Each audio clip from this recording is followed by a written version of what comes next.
Friends, the dramatic rescue happened tonight. 2 hostages released, Louis Har and Fernando Marmon, rescued from the clutches of terror in an amazing operation tonight. And I want to get this message out to you real quick before you see it on any news agencies.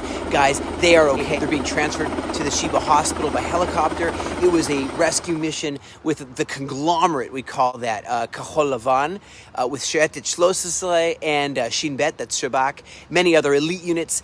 And these guys were hidden in an apartment in Rafah, down in the southern Gaza.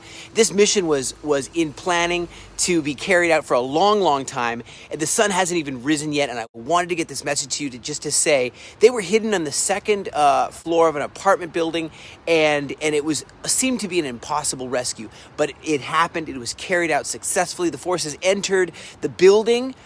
It was full of armed terrorists, and so they were able to get in there and shoot their way through and be able to rescue the hostages. Then as soon as they were leaving with the hostages, they were almost killed by an ambush, but the Air Force stopped this, rescued them. And so these two guys, Fernando Marmon and Louis Har. Now, Louis Har is 70 years old, 70, Jubilee, liberty from captivity. And so I'm just thinking how amazing this is. The only other mission like this in this entire war was Ori Megadish, you remember? And so my job a while ago was to search in Nir Yitzchak, and that is where Marmon is from Nir Yitzchak kibbutz.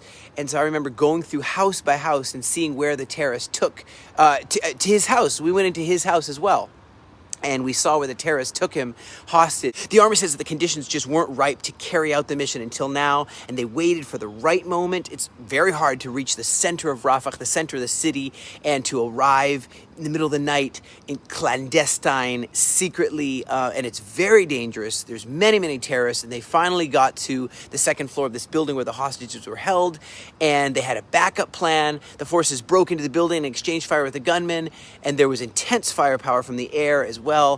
Fire hitting nearby buildings, and the Air Force striking. It was just a heroic rescue. 1 soldier was lightly injured, but that's it. The rest are fine. The entire operation only lasted 1 hour, and it's an extremely tense night, but there are still 134 more hostages. They also will be rescued. We will do everything in our power to rescue them.